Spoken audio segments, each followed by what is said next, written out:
우리의 하루를 무너뜨리는 것은 거대한 사건이 아닐 때가 많습니다.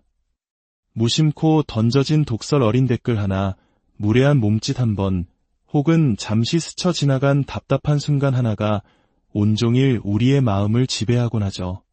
하지만 상상해 보십시오.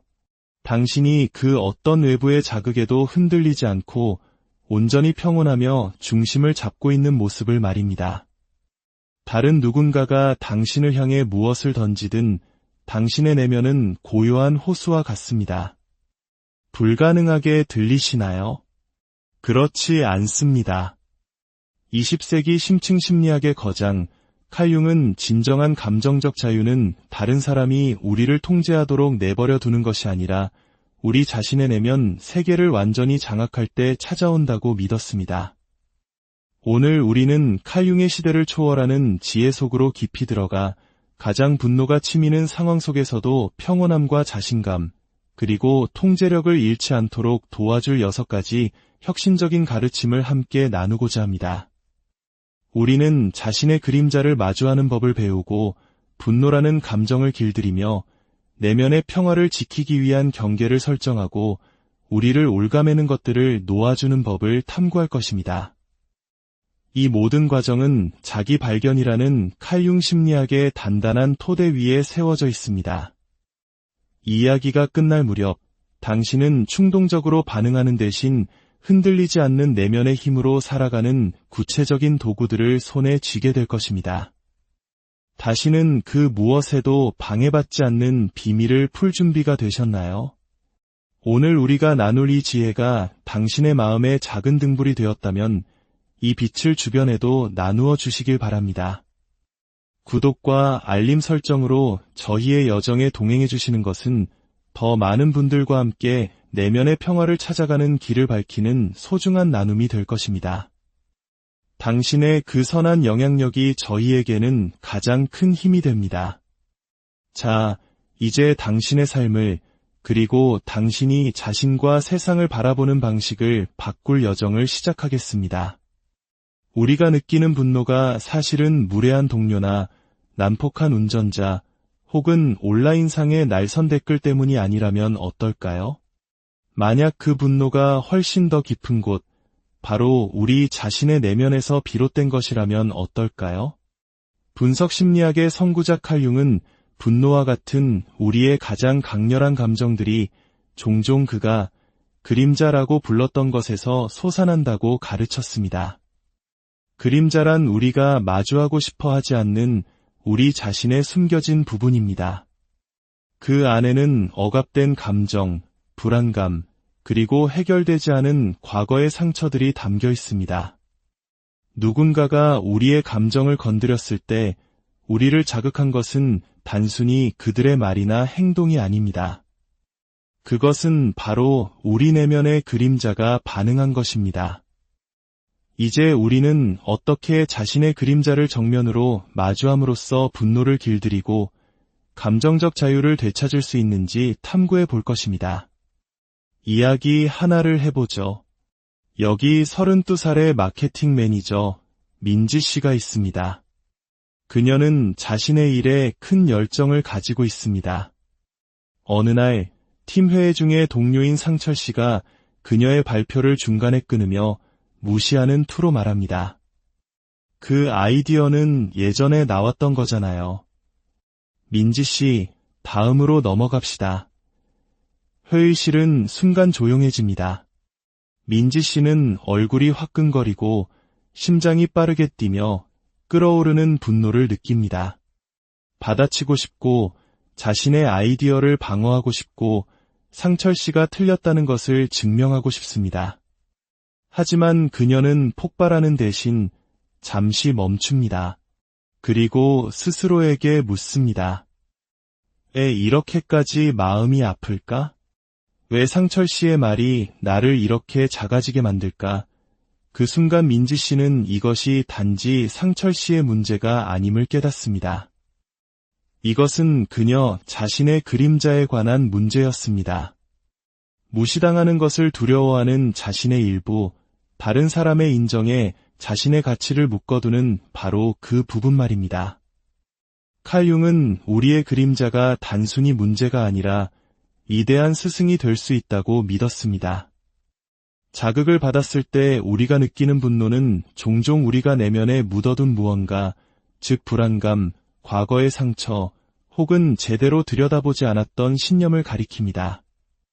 우리가 이 그림자를 외면할 때 그것은 우리를 지배하여 사소한 무례를 감정의 폭발로 바꿔버립니다. 하지만 우리가 그것을 마주할 때 우리는 자신의 힘을 되찾게 됩니다.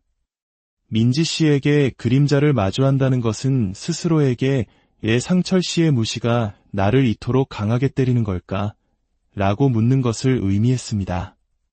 성찰을 통해 그녀는 더 깊은 두려움을 발견했습니다.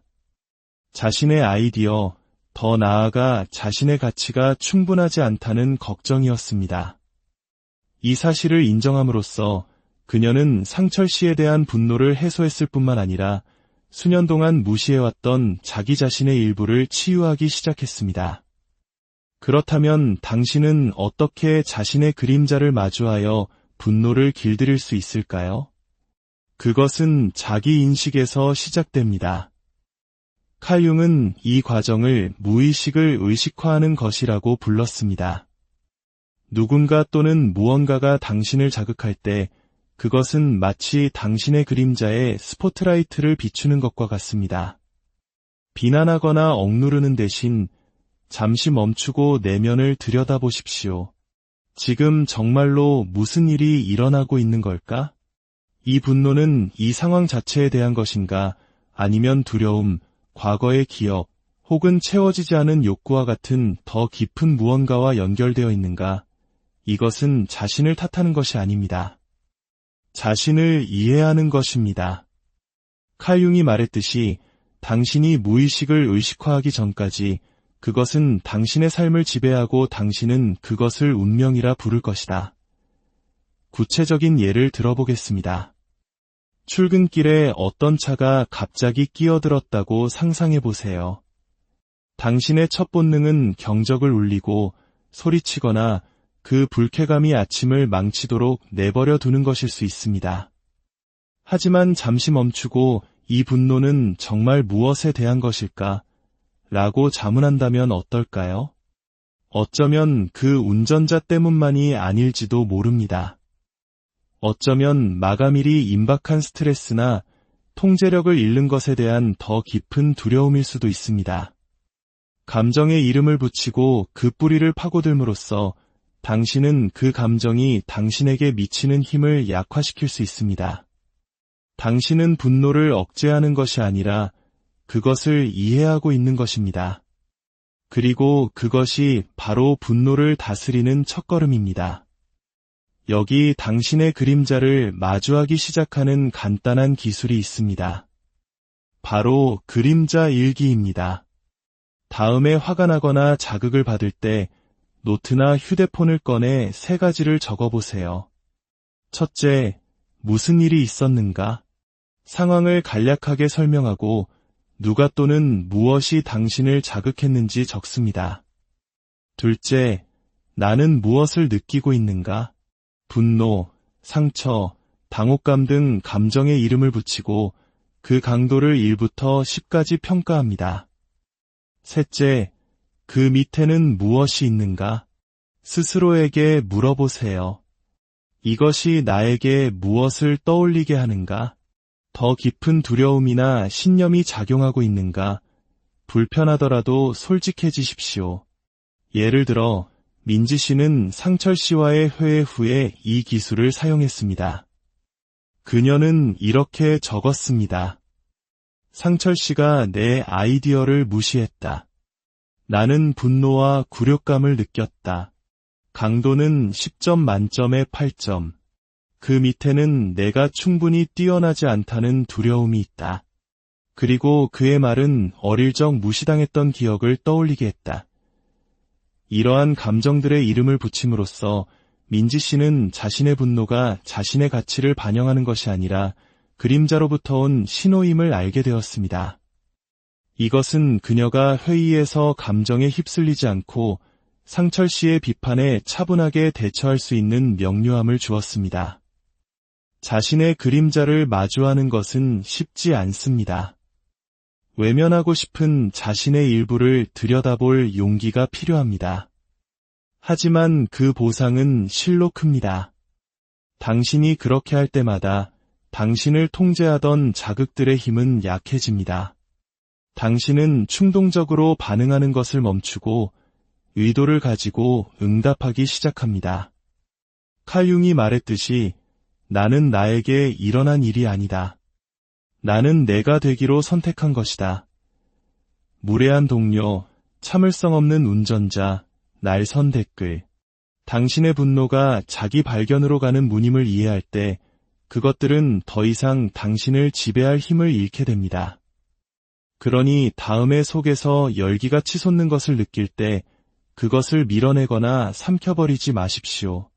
잠시 멈추고 스스로에게 물어보세요. 나의 그림자가 나에게 무엇을 가르치려 하는 걸까?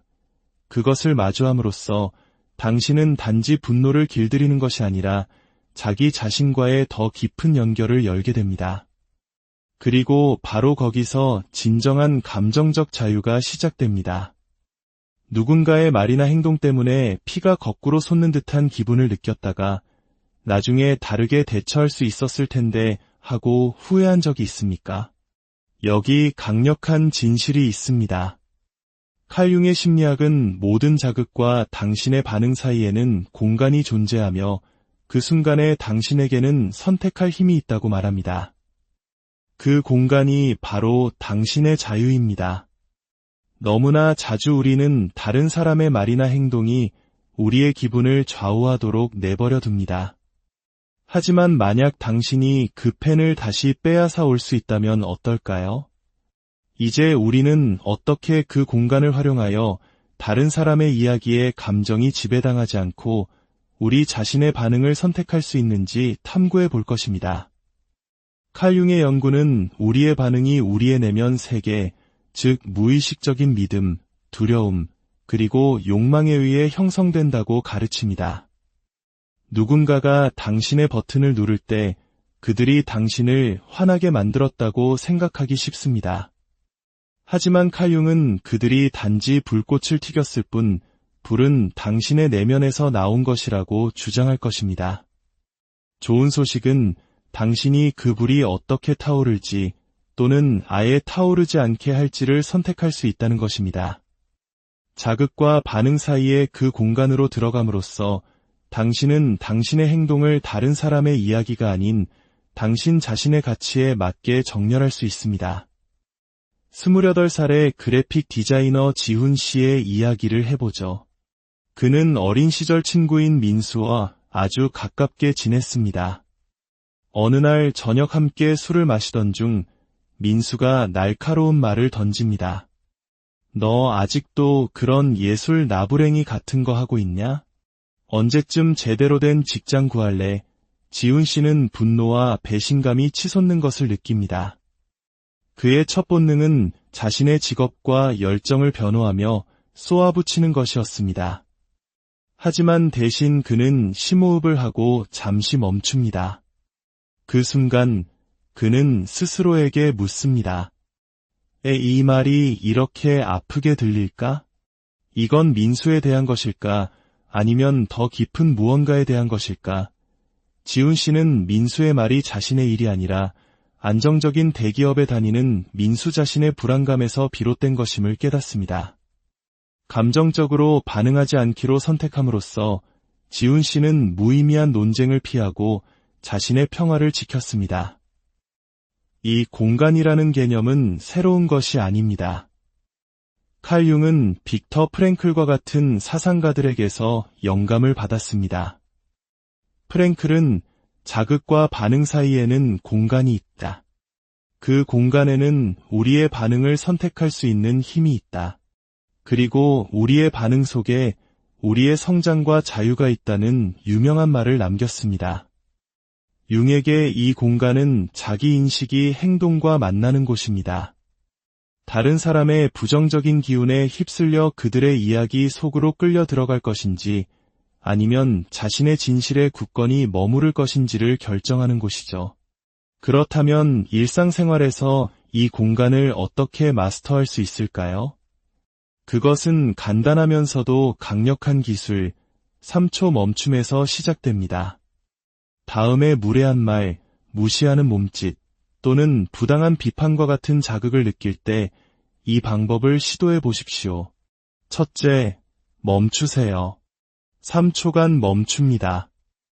천천히 심호흡을 하여 자동적인 반응의 고리를 끊습니다. 둘째, 성찰하세요. 스스로에게 물어보세요. 여기서 정말 무슨 일이 일어나고 있는 걸까? 이것은 그들에 대한 것인가? 아니면 내 안에 무언가를 건드리는 것인가? 이것은 당신을 칼융이 권장하는 내면 세계와의 연결로 이끌어줍니다. 셋째, 선택하세요. 순간의 감정이 아닌 당신의 가치에 기반하여 어떻게 반응할지 결정합니다. 상황을 악화시킬 것인가, 자리를 피할 것인가, 아니면 차분하게 대응할 것인가? 가족 저녁 식사 자리에서 삼촌이 당신의 생활 방식에 대해 비꼬는 말을 한다고 상상해 봅시다. 넌 맨날 여행만 다니더라. 정착할 생각은 없는 거니? 당신의 본능은 논쟁하거나 비난받는 느낌에 사로잡히는 것일 수 있습니다. 하지만 3초 멈춤을 시도해 보세요. 숨을 쉬고 성찰합니다.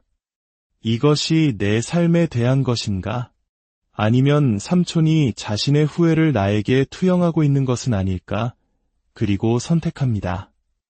어쩌면 당신은 이렇게 말할 수 있습니다. 저는 새로운 곳을 탐험하는 게 정말 좋아요. 그게 저에게 활력을 주거든요. 그리고 대화의 주제를 바꿉니다. 혹은 그냥 미소 짓고 넘길 수도 있습니다. 어느 쪽이든 삼촌의 이야기가 아니라 당신이 상황을 통제하고 있는 것입니다. 이 기술은 감정을 억누르는 것이 아닙니다. 느끼고, 이해하고, 그리고 의도적으로 행동할 수 있는 공간을 자신에게 주는 것입니다.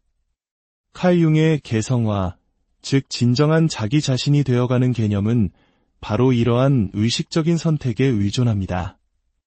충동적으로 반응할 때 당신은 다른 사람의 이야기가 당신의 감정을 지배하도록 내버려 두는 것입니다.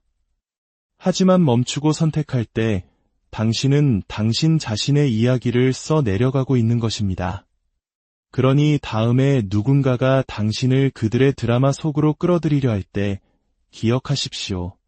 당신에게는 선택권이 있습니다. 멈추고 성찰하고 선택하십시오. 바로 그곳에 당신의 힘이 있습니다. 다른 사람들의 요구에 기운이 다 빠져나가는 듯한 느낌을 받은 적이 있습니까? 아니오라고 말하고 싶을 때 끊임없이 예라고 말하고 있는 자신을 발견한 적은요?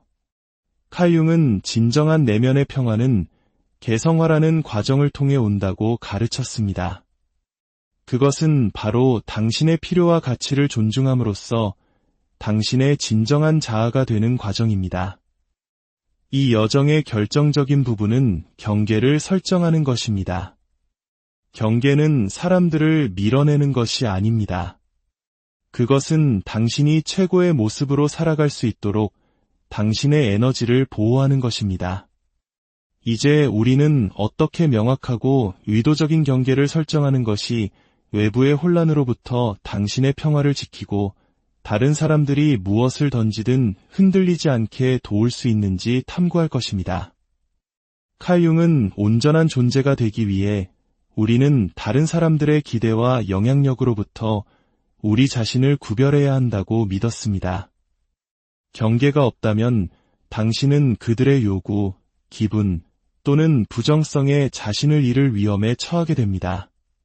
경계를 당신의 내면 정원을 둘러싼 울타리라고 생각해 보세요. 그것은 햇빛을 막지는 않지만 정원에 속하지 않는 것들이 들어오는 것을 막아줍니다.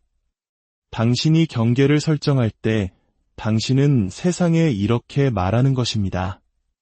나의 평화는 중요하며 나는 그것을 보호하기로 선택한다. 이것은 이기적인 것이 아니라 당신의 진정한 자아와 일치하는 삶을 살기 위해 필수적인 것입니다. 35살의 싱글맘이자 작은 사업체를 운영하는 수진 씨의 이야기를 해보죠. 수진 씨의 친구들은 종종 밤늦게 전화해서 자신들의 문제를 쏟아내거나 부탁을 하곤 했습니다.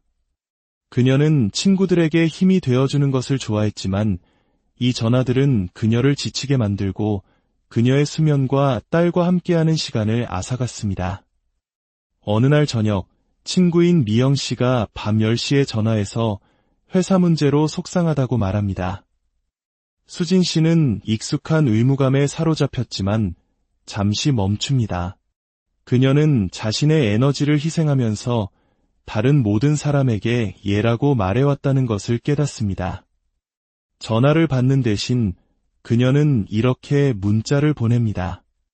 미영아, 내가 힘든 건 알지만 저녁 시간은 가족을 위해 써야 할 것 같아. 우리 내일 통화할 수 있을까?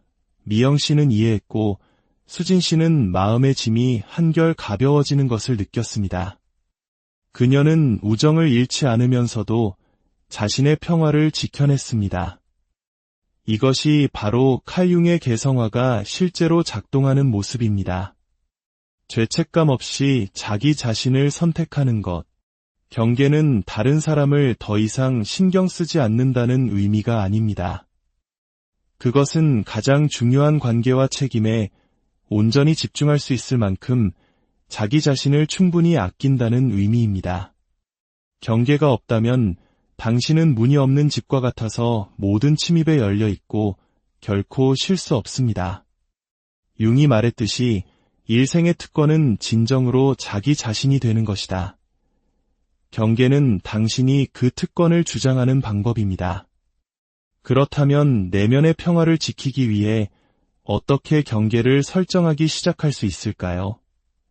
그것은 벽을 쌓거나 대립하는 것이 아닙니다. 자기 존중감의 뿌리를 둔 명확하고 친절한 소통에 관한 것입니다. 여기 경계 청사진이라는 실용적인 기술이 있습니다. 다음에 누군가의 요구에 압도당하는 느낌이 들 때 이 세 단계를 따르십시오. 첫째, 당신의 한계를 파악하세요. 스스로에게 물어보세요. 지금 나를 지치게 하는 것은 무엇인가? 내 에너지를 보호하기 위해 무엇이 필요한가?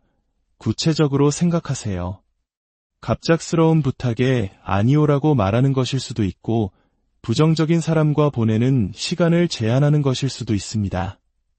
둘째, 명확하게 소통하세요. 다른 사람을 비난하지 않고 당신의 경계를 표현하기 위해 나를 주어로 하는 문장을 사용하세요. 예를 들어, 저는 퇴근 후에 재충전을 위해 조용한 시간이 필요해요. 그래서 저녁에는 전화를 받기가 어렵습니다. 셋째, 일관성을 유지하세요. 처음에는 불편하게 느껴지더라도 당신의 경계를 지키세요. 일관성은 다른 사람들에게 당신이 진심이라는 것을 보여주고 당신이 자신감을 쌓는 데 도움이 됩니다. 직장에서 동료가 계속해서 당신에게 추가 업무를 떠넘긴다고 상상해 봅시다. 당신은 화가 나지만 갈등을 일으키고 싶지는 않습니다. 경계의 청사진을 사용해 보세요. 한계를 파악합니다. 나는 내 업무에 집중할 시간이 필요하다. 그의 일을 떠맡는 것은 나를 지치게 한다. 명확하게 소통합니다. 다음에 그가 부탁할 때 차분하게 말합니다. 죄송하지만 지금 제 마감일이 있어서 추가 업무를 맡을 여유가 없습니다. 일관성을 유지합니다. 그가 계속 부탁하더라도 당신은 정중하지만 단호하게 당신의 경계를 유지합니다. 처음에는 죄책감이 들거나 다른 사람을 실망시키는 것에 대한 두려움을 느낄 수 있습니다. 하지만 기억하세요. 진정한 관계는 상호 존중 위에 세워집니다. 당신의 경계를 존중하지 않는 사람은 애초에 당신의 평화를 소중히 여기지 않는 사람일 수 있습니다. 경계를 설정할 때마다 당신은 당신의 웰빙을 우선시하고 다른 사람들이 당신을 어떻게 대해야 하는지를 가르치고 있는 것입니다. 당신의 평화는 소중합니다. 그것을 지킬 자격이 당신에게 있습니다. 오늘 당신의 평화를 지키기 위해 우리의 하루를 무너뜨리는 것은 거대한 사건이 아닐 때가 많습니다. 무심코 던져진 독설 어린 댓글 하나, 무례한 몸짓 한 번, 혹은 잠시 스쳐 지나간 답답한 순간 하나가 온종일 우리의 마음을 지배하곤 하죠. 하지만 상상해 보십시오. 당신이 그 어떤 외부의 자극에도 흔들리지 않고 온전히 평온하며 중심을 잡고 있는 모습을 말입니다.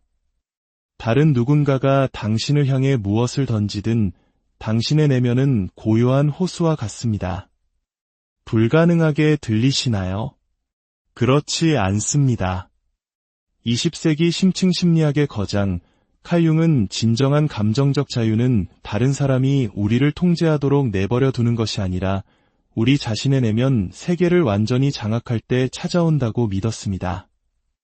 오늘 우리는 칼 융의 시대를 초월하는 지혜 속으로 깊이 들어가 가장 분노가 치미는 상황 속에서도 평온함과 자신감, 그리고 통제력을 잃지 않도록 도와줄 6가지 혁신적인 가르침을 함께 나누고자 합니다.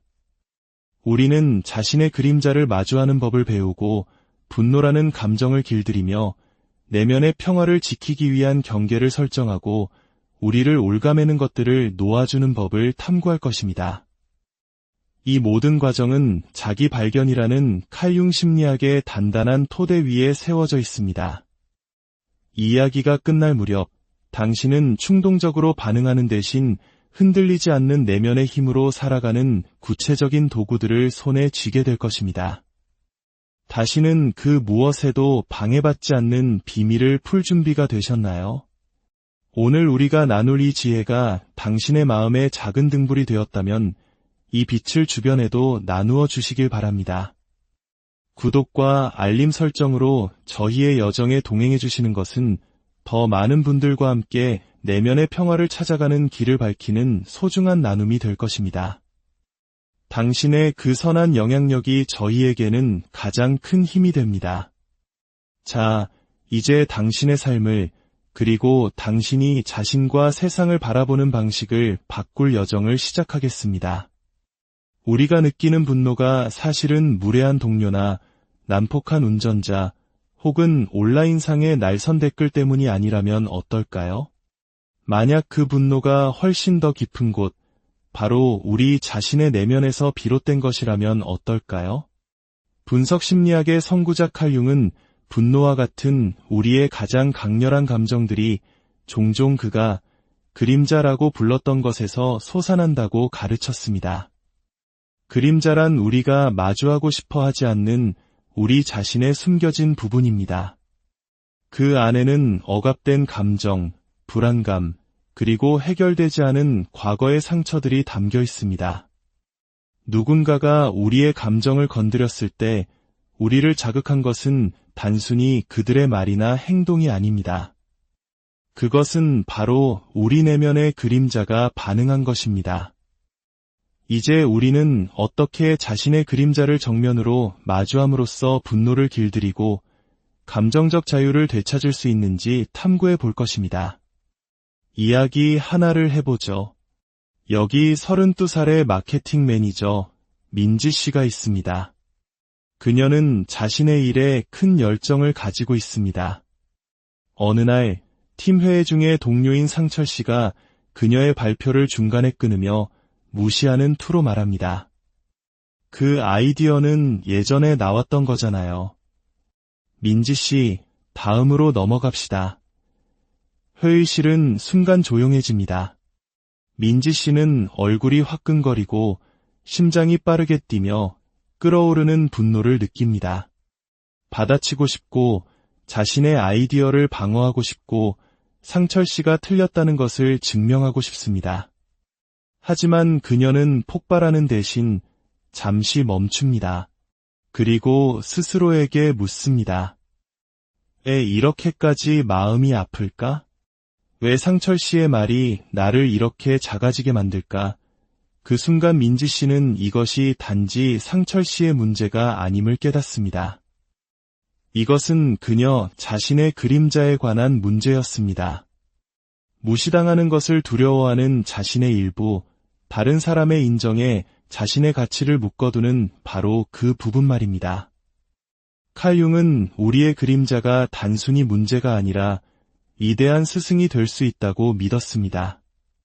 자극을 받았을 때 우리가 느끼는 분노는 종종 우리가 내면에 묻어둔 무언가, 즉 불안감, 과거의 상처, 혹은 제대로 들여다보지 않았던 신념을 가리킵니다.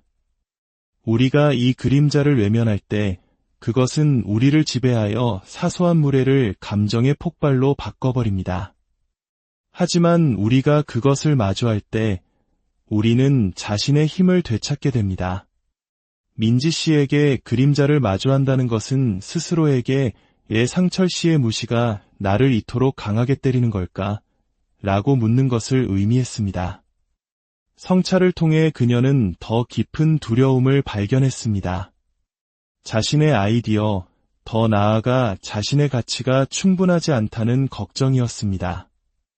이 사실을 인정함으로써 그녀는 상철 씨에 대한 분노를 해소했을 뿐만 아니라 수년 동안 무시해왔던 자기 자신의 일부를 치유하기 시작했습니다. 그렇다면 당신은 어떻게 자신의 그림자를 마주하여 분노를 길들일 수 있을까요? 그것은 자기 인식에서 시작됩니다. 칼 융은 이 과정을 무의식을 의식화하는 것이라고 불렀습니다. 누군가 또는 무언가가 당신을 자극할 때 그것은 마치 당신의 그림자에 스포트라이트를 비추는 것과 같습니다. 비난하거나 억누르는 대신 잠시 멈추고 내면을 들여다보십시오. 지금 정말로 무슨 일이 일어나고 있는 걸까? 이 분노는 이 상황 자체에 대한 것인가? 아니면 두려움, 과거의 기억, 혹은 채워지지 않은 욕구와 같은 더 깊은 무언가와 연결되어 있는가? 이것은 자신을 탓하는 것이 아닙니다. 자신을 이해하는 것입니다. 칼 융이 말했듯이 당신이 무의식을 의식화하기 전까지 그것은 당신의 삶을 지배하고 당신은 그것을 운명이라 부를 것이다. 구체적인 예를 들어보겠습니다. 출근길에 어떤 차가 갑자기 끼어들었다고 상상해 보세요. 당신의 첫 본능은 경적을 울리고 소리치거나 그 불쾌감이 아침을 망치도록 내버려 두는 것일 수 있습니다.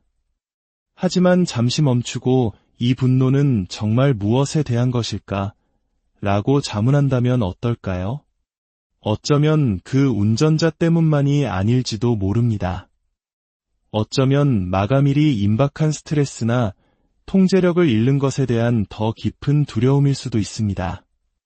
감정에 이름을 붙이고 그 뿌리를 파고들므로써 당신은 그 감정이 당신에게 미치는 힘을 약화시킬 수 있습니다. 당신은 분노를 억제하는 것이 아니라 그것을 이해하고 있는 것입니다. 그리고 그것이 바로 분노를 다스리는 첫걸음입니다. 여기 당신의 그림자를 마주하기 시작하는 간단한 기술이 있습니다. 바로 그림자 일기입니다.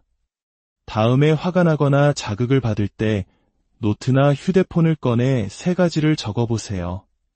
첫째, 무슨 일이 있었는가? 상황을 간략하게 설명하고 누가 또는 무엇이 당신을 자극했는지 적습니다. 둘째, 나는 무엇을 느끼고 있는가? 분노, 상처, 당혹감 등 감정의 이름을 붙이고 그 강도를 1부터 10까지 평가합니다. 셋째, 그 밑에는 무엇이 있는가? 스스로에게 물어보세요. 이것이 나에게 무엇을 떠올리게 하는가? 더 깊은 두려움이나 신념이 작용하고 있는가? 불편하더라도 솔직해지십시오. 예를 들어 민지 씨는 상철 씨와의 회의 후에 이 기술을 사용했습니다. 그녀는 이렇게 적었습니다. 상철 씨가 내 아이디어를 무시했다. 나는 분노와 굴욕감을 느꼈다. 강도는 10점 만점에 8점. 그 밑에는 내가 충분히 뛰어나지 않다는 두려움이 있다. 그리고 그의 말은 어릴 적 무시당했던 기억을 떠올리게 했다. 이러한 감정들의 이름을 붙임으로써 민지 씨는 자신의 분노가 자신의 가치를 반영하는 것이 아니라 그림자로부터 온 신호임을 알게 되었습니다. 이것은 그녀가 회의에서 감정에 휩쓸리지 않고 상철 씨의 비판에 차분하게 대처할 수 있는 명료함을 주었습니다. 자신의 그림자를 마주하는 것은 쉽지 않습니다. 외면하고 싶은 자신의 일부를 들여다볼 용기가 필요합니다. 하지만 그 보상은 실로 큽니다. 당신이 그렇게 할 때마다 당신을 통제하던 자극들의 힘은 약해집니다. 당신은 충동적으로 반응하는 것을 멈추고 의도를 가지고 응답하기 시작합니다. 칼 융이 말했듯이 나는 나에게 일어난 일이 아니다. 나는 내가 되기로 선택한 것이다. 무례한 동료, 참을성 없는 운전자, 날선 댓글. 당신의 분노가 자기 발견으로 가는 문임을 이해할 때 그것들은 더 이상 당신을 지배할 힘을 잃게 됩니다. 그러니 다음에 속에서 열기가 치솟는 것을 느낄 때 그것을 밀어내거나 삼켜버리지 마십시오. 잠시 멈추고 스스로에게 물어보세요. 나의 그림자가 나에게 무엇을 가르치려 하는 걸까? 그것을 마주함으로써 당신은 단지 분노를 길들이는 것이 아니라 자기 자신과의 더 깊은 연결을 열게 됩니다. 그리고 바로 거기서 진정한 감정적 자유가 시작됩니다. 누군가의 말이나 행동 때문에 피가 거꾸로 솟는 듯한 기분을 느꼈다가 나중에 다르게 대처할 수 있었을 텐데 하고 후회한 적이 있습니까? 여기 강력한 진실이 있습니다. 칼 융의 심리학은 모든 자극과 당신의 반응 사이에는 공간이 존재하며 그 순간에 당신에게는 선택할 힘이 있다고 말합니다. 그 공간이 바로 당신의 자유입니다. 너무나 자주 우리는 다른 사람의 말이나 행동이 우리의 기분을 좌우하도록 내버려 둡니다. 하지만 만약 당신이 그 펜을 다시 빼앗아 올 수 있다면 어떨까요? 이제 우리는 어떻게 그 공간을 활용하여 다른 사람의 이야기에 감정이 지배당하지 않고 우리 자신의 반응을 선택할 수 있는지 탐구해 볼 것입니다. 칼 융의 연구는 우리의 반응이 우리의 내면 세계, 즉 무의식적인 믿음, 두려움, 그리고 욕망에 의해 형성된다고 가르칩니다. 누군가가 당신의 버튼을 누를 때 그들이 당신을 화나게 만들었다고 생각하기 쉽습니다. 하지만 칼 융은 그들이 단지 불꽃을 튀겼을 뿐 불은 당신의 내면에서 나온 것이라고 주장할 것입니다. 좋은 소식은 당신이 그 불이 어떻게 타오를지 또는 아예 타오르지 않게 할지를 선택할 수 있다는 것입니다. 자극과 반응 사이의 그 공간으로 들어감으로써 당신은 당신의 행동을 다른 사람의 이야기가 아닌 당신 자신의 가치에 맞게 정렬할 수 있습니다. 28살의 그래픽 디자이너 지훈 씨의 이야기를 해보죠. 그는 어린 시절 친구인 민수와 아주 가깝게 지냈습니다. 어느 날 저녁 함께 술을 마시던 중 민수가 날카로운 말을 던집니다. 너 아직도 그런 예술 나부랭이 같은 거 하고 있냐? 언제쯤 제대로 된 직장 구할래? 지훈 씨는 분노와 배신감이 치솟는 것을 느낍니다. 그의 첫 본능은 자신의 직업과 열정을 변호하며 쏘아붙이는 것이었습니다. 하지만 대신 그는 심호흡을 하고 잠시 멈춥니다. 그 순간 그는 스스로에게 묻습니다. 이 말이 이렇게 아프게 들릴까? 이건 민수에 대한 것일까? 아니면 더 깊은 무언가에 대한 것일까? 지훈 씨는 민수의 말이 자신의 일이 아니라 안정적인 대기업에 다니는 민수 자신의 불안감에서 비롯된 것임을 깨닫습니다. 감정적으로 반응하지 않기로 선택함으로써 지훈 씨는 무의미한 논쟁을 피하고 자신의 평화를 지켰습니다. 이 공간이라는 개념은 새로운 것이 아닙니다. 칼 융은 빅터 프랭클과 같은 사상가들에게서 영감을 받았습니다. 프랭클은 자극과 반응 사이에는 공간이 있다. 그 공간에는 우리의 반응을 선택할 수 있는 힘이 있다. 그리고 우리의 반응 속에 우리의 성장과 자유가 있다는 유명한 말을 남겼습니다. 융에게 이 공간은 자기 인식이 행동과 만나는 곳입니다.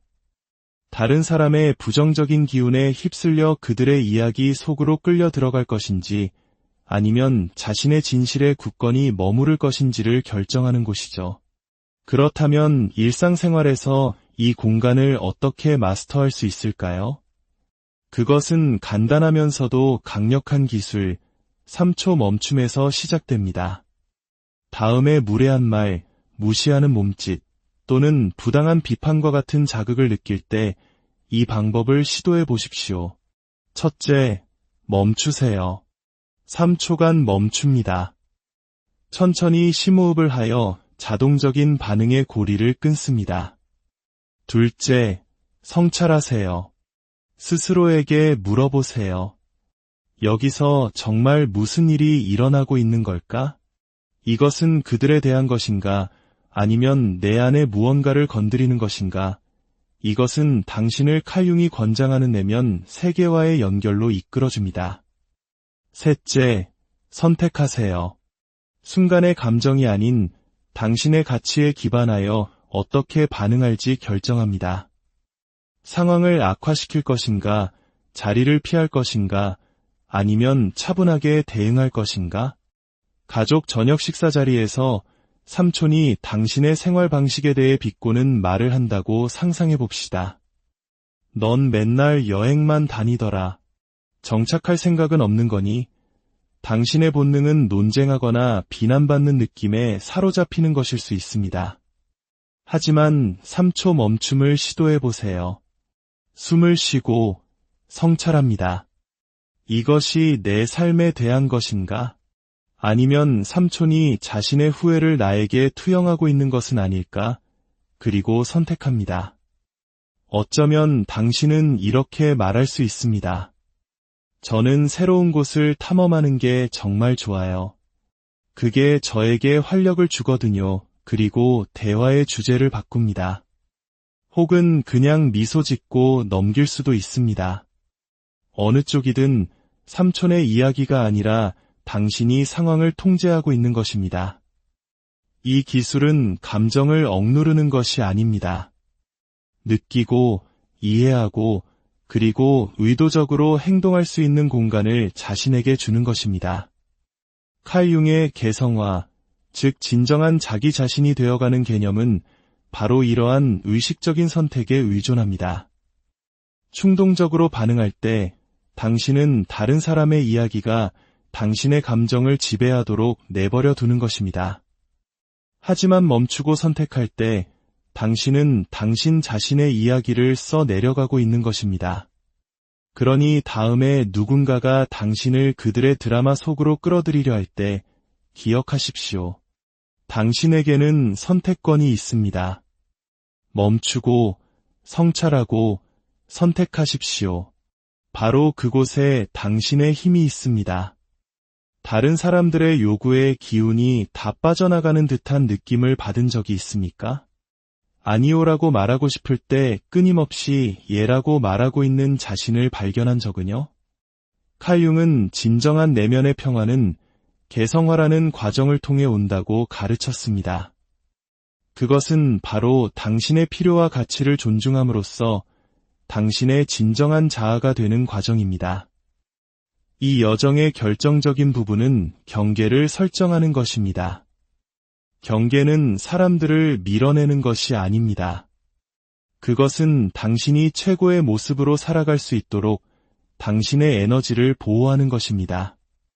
이제 우리는 어떻게 명확하고 의도적인 경계를 설정하는 것이 외부의 혼란으로부터 당신의 평화를 지키고 다른 사람들이 무엇을 던지든 흔들리지 않게 도울 수 있는지 탐구할 것입니다.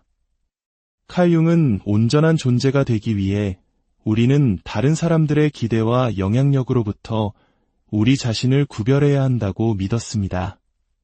경계가 없다면 당신은 그들의 요구, 기분 또는 부정성에 자신을 잃을 위험에 처하게 됩니다. 경계를 당신의 내면 정원을 둘러싼 울타리라고 생각해 보세요. 그것은 햇빛을 막지는 않지만 정원에 속하지 않는 것들이 들어오는 것을 막아줍니다. 당신이 경계를 설정할 때 당신은 세상에 이렇게 말하는 것입니다. 나의 평화는 중요하며 나는 그것을 보호하기로 선택한다. 이것은 이기적인 것이 아니라 당신의 진정한 자아와 일치하는 삶을 살기 위해 필수적인 것입니다.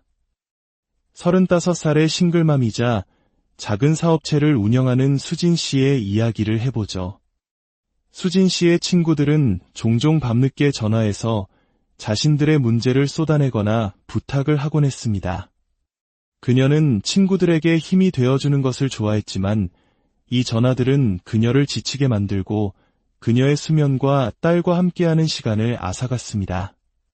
어느 날 저녁, 친구인 미영 씨가 밤 10시에 전화해서 회사 문제로 속상하다고 말합니다. 수진 씨는 익숙한 의무감에 사로잡혔지만 잠시 멈춥니다. 그녀는 자신의 에너지를 희생하면서 다른 모든 사람에게 얘라고 말해왔다는 것을 깨닫습니다. 전화를 받는 대신 그녀는 이렇게 문자를 보냅니다. 미영아, 내가 힘든 건 알지만 저녁 시간은 가족을 위해 써야 할 것 같아. 우리 내일 통화할 수 있을까? 미영 씨는 이해했고 수진 씨는 마음의 짐이 한결 가벼워지는 것을 느꼈습니다. 그녀는 우정을 잃지 않으면서도 자신의 평화를 지켜냈습니다. 이것이 바로 칼융의 개성화가 실제로 작동하는 모습입니다. 죄책감 없이 자기 자신을 선택하는 것. 경계는 다른 사람을 더 이상 신경 쓰지 않는다는 의미가 아닙니다. 그것은 가장 중요한 관계와 책임에 온전히 집중할 수 있을 만큼 자기 자신을 충분히 아낀다는 의미입니다. 경계가 없다면 당신은 문이 없는 집과 같아서 모든 침입에 열려 있고 결코 쉴 수 없습니다. 융이 말했듯이 일생의 특권은 진정으로 자기 자신이 되는 것이다. 경계는 당신이 그 특권을 주장하는 방법입니다. 그렇다면 내면의 평화를 지키기 위해 어떻게 경계를 설정하기 시작할 수 있을까요? 그것은 벽을 쌓거나 대립하는 것이 아닙니다.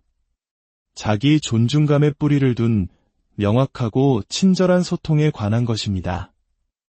여기 경계 청사진이라는 실용적인 기술이 있습니다. 다음에 누군가의 요구에 압도당하는 느낌이 들 때 이 세 단계를 따르십시오. 첫째, 당신의 한계를 파악하세요. 스스로에게 물어보세요. 지금 나를 지치게 하는 것은 무엇인가? 내 에너지를 보호하기 위해 무엇이 필요한가? 구체적으로 생각하세요. 갑작스러운 부탁에 아니오라고 말하는 것일 수도 있고 부정적인 사람과 보내는 시간을 제한하는 것일 수도 있습니다. 둘째, 명확하게 소통하세요. 다른 사람을 비난하지 않고 당신의 경계를 표현하기 위해 나를 주어로 하는 문장을 사용하세요. 예를 들어, 저는 퇴근 후에 재충전을 위해 조용한 시간이 필요해요. 그래서 저녁에는 전화를 받기가 어렵습니다. 셋째, 일관성을 유지하세요. 처음에는 불편하게 느껴지더라도 당신의 경계를 지키세요. 일관성은 다른 사람들에게 당신이 진심이라는 것을 보여주고 당신이 자신감을 쌓는 데 도움이 됩니다. 직장에서 동료가 계속해서 당신에게 추가 업무를 떠넘긴다고 상상해 봅시다. 당신은 화가 나지만 갈등을 일으키고 싶지는 않습니다. 경계의 청사진을 사용해 보세요. 한계를 파악합니다. 나는 내 업무에 집중할 시간이 필요하다. 그의 일을 떠맡는 것은 나를 지치게 한다. 명확하게 소통합니다. 다음에 그가 부탁할 때 차분하게 말합니다. 죄송하지만 지금 제 마감일이 있어서 추가 업무를 맡을 여유가 없습니다. 일관성을 유지합니다. 그가 계속 부탁하더라도 당신은 정중하지만 단호하게 당신의 경계를 유지합니다. 처음에는 죄책감이 들거나 다른 사람을 실망시키는 것에 대한 두려움을 느낄 수 있습니다. 하지만 기억하세요. 진정한 관계는 상호 존중 위에 세워집니다. 당신의 경계를 존중하지 않는 사람은 애초에 당신의 평화를 소중히 여기지 않는 사람일 수 있습니다. 경계를 설정할 때마다 당신은 당신의 웰빙을 우선시하고 다른 사람들이 당신을 어떻게 대해야 하는지를 가르치고 있는 것입니다. 당신의 평화는 소중합니다. 그것을 지킬 자격이 당신에게 있습니다. 오늘 당신의 평화를 지키기 위해 우리의 하루를 무너뜨리는 것은 거대한 사건이 아닐 때가 많습니다. 무심코 던져진 독설 어린 댓글 하나, 무례한 몸짓 한 번, 혹은 잠시 스쳐 지나간 답답한 순간 하나가 온종일 우리의 마음을 지배하곤 하죠. 하지만 상상해 보십시오. 당신이 그 어떤 외부의 자극에도 흔들리지 않고 온전히 평온하며 중심을 잡고 있는 모습을 말입니다. 다른 누군가가 당신을 향해 무엇을 던지든 당신의 내면은 고요한 호수와 같습니다. 불가능하게 들리시나요? 그렇지 않습니다. 20세기 심층 심리학의 거장 칼 융은 진정한 감정적 자유는 다른 사람이 우리를 통제하도록 내버려 두는 것이 아니라 우리 자신의 내면 세계를 완전히 장악할 때 찾아온다고 믿었습니다. 오늘 우리는 칼 융의 시대를 초월하는 지혜 속으로 깊이 들어가 가장 분노가 치미는 상황 속에서도 평온함과 자신감, 그리고 통제력을 잃지 않도록 도와줄 6가지 혁신적인 가르침을 함께 나누고자 합니다. 우리는 자신의 그림자를 마주하는 법을 배우고 분노라는 감정을 길들이며 내면의 평화를 지키기 위한 경계를 설정하고 우리를 올가매는 것들을 놓아주는 법을 탐구할 것입니다. 이 모든 과정은 자기 발견이라는 칼 융 심리학의 단단한 토대 위에 세워져 있습니다. 이야기가 끝날 무렵 당신은 충동적으로 반응하는 대신 흔들리지 않는 내면의 힘으로 살아가는 구체적인 도구들을 손에 쥐게 될 것입니다. 다시는 그 무엇에도 방해받지 않는 비밀을 풀 준비가 되셨나요? 오늘 우리가 나눌 이 지혜가 당신의 마음의 작은 등불이 되었다면 이 빛을 주변에도 나누어 주시길 바랍니다. 구독과 알림 설정으로 저희의 여정에 동행해 주시는 것은 더 많은 분들과 함께 내면의 평화를 찾아가는 길을 밝히는 소중한 나눔이 될 것입니다. 당신의 그 선한 영향력이 저희에게는 가장 큰 힘이 됩니다. 자, 이제 당신의 삶을, 그리고 당신이 자신과 세상을 바라보는 방식을 바꿀 여정을 시작하겠습니다. 우리가 느끼는 분노가 사실은 무례한 동료나 난폭한 운전자, 혹은 온라인상의 날선 댓글 때문이 아니라면 어떨까요? 만약 그 분노가 훨씬 더 깊은 곳, 바로 우리 자신의 내면에서 비롯된 것이라면 어떨까요? 분석 심리학의 선구자 칼 융은 분노와 같은 우리의 가장 강렬한 감정들이 종종 그가 그림자라고 불렀던 것에서 솟아난다고 가르쳤습니다. 그림자란 우리가 마주하고 싶어 하지 않는 우리 자신의 숨겨진 부분입니다. 그 안에는 억압된 감정, 불안감, 그리고 해결되지 않은 과거의 상처들이 담겨 있습니다. 누군가가 우리의 감정을 건드렸을 때 우리를 자극한 것은 단순히 그들의 말이나 행동이 아닙니다. 그것은 바로 우리 내면의 그림자가 반응한 것입니다. 이제 우리는 어떻게 자신의 그림자를 정면으로 마주함으로써 분노를 길들이고 감정적 자유를 되찾을 수 있는지 탐구해 볼 것입니다. 이야기 하나를 해보죠. 여기 32살의 마케팅 매니저 민지 씨가 있습니다. 그녀는 자신의 일에 큰 열정을 가지고 있습니다. 어느 날 팀 회의 중에 동료인 상철 씨가 그녀의 발표를 중간에 끊으며 무시하는 투로 말합니다. 그 아이디어는 예전에 나왔던 거잖아요. 민지 씨, 다음으로 넘어갑시다. 회의실은 순간 조용해집니다. 민지 씨는 얼굴이 화끈거리고 심장이 빠르게 뛰며 끓어오르는 분노를 느낍니다. 받아치고 싶고 자신의 아이디어를 방어하고 싶고 상철 씨가 틀렸다는 것을 증명하고 싶습니다. 하지만 그녀는 폭발하는 대신 잠시 멈춥니다.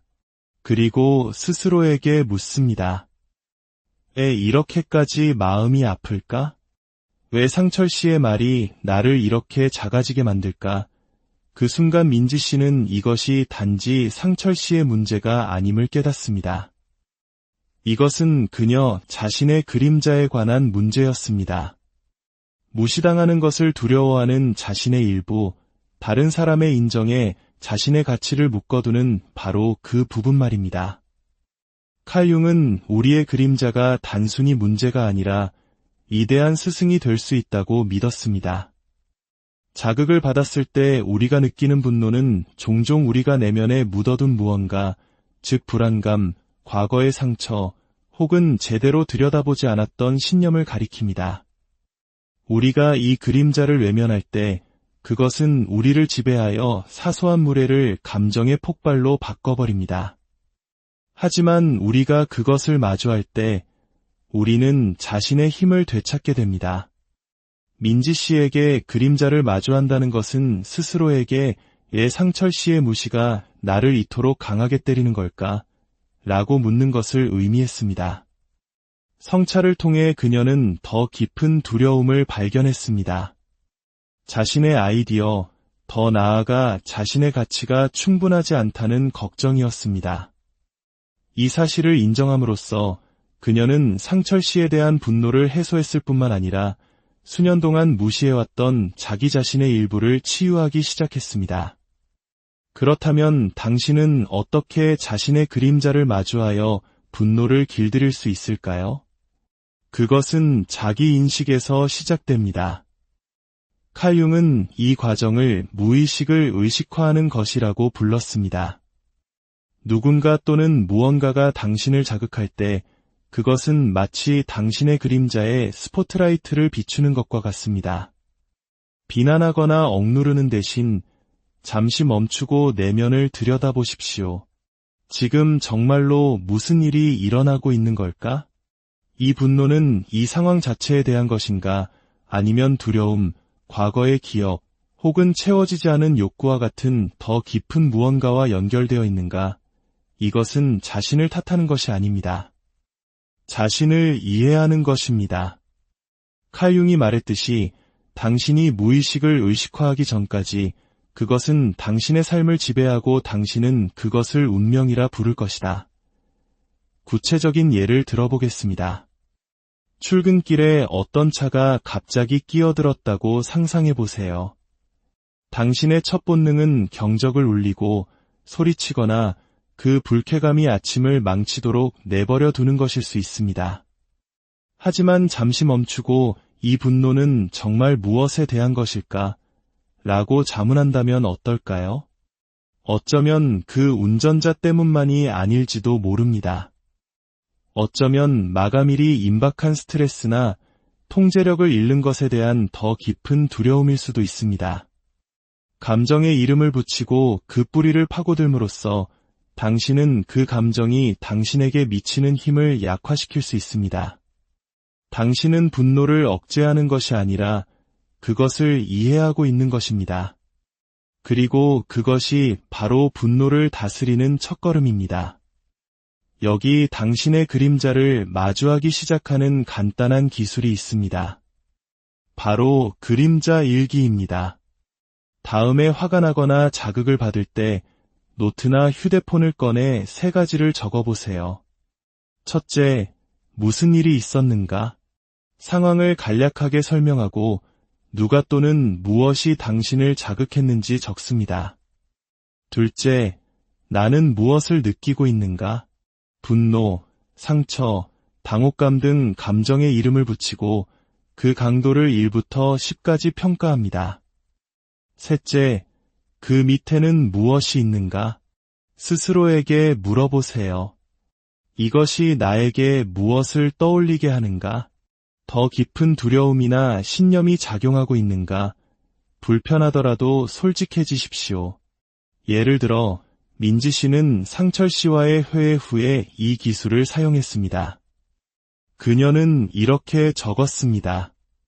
상철 씨가 내 아이디어를 무시했다. 나는 분노와 굴욕감을 느꼈다. 강도는 10점 만점에 8점. 그 밑에는 내가 충분히 뛰어나지 않다는 두려움이 있다. 그리고 그의 말은 어릴 적 무시당했던 기억을 떠올리게 했다. 이러한